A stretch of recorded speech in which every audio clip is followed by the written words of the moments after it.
এই হচ্ছে মামা পাটারি বানাইয়ে 2 কাঠ। এটা হচ্ছে 2 কাঠ রস, মানে একদিন কাটার পরে ফিরে আবার ঠিলে পাইতে তো আসলি ফিরে তারপরে যে রস হয় তারে 2 কাঠ কয়। এটাই জুলা জলগুড়। ওই হচ্ছে আমার নানি কাপড় কাটতেছে, সুন্দর একটা।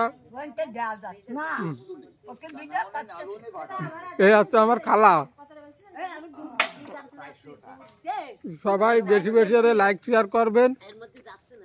আর আমার এই মামার জন্য সুন্দর একটা মাইয়ের দরকার, সেই মাইয়েটা যাতে কাজের হয়, কোনো কিছু চাই না, শুধু কাজের, মানে মন জোগায় চলবে, আর কোনো কিছু চাই না। আর ওই পুতির বউ রান্না করতেছে ওই রান্নাঘরে। আর আমার এই হচ্ছে খালা, আর হচ্ছে খালার মা। নানি সুন্দর নরম তরিবাদ একটা মাইয়ে, যে মাইয়ের সংসার করে খাবে, আর কিছু কোনো কিছু চাই না একদম।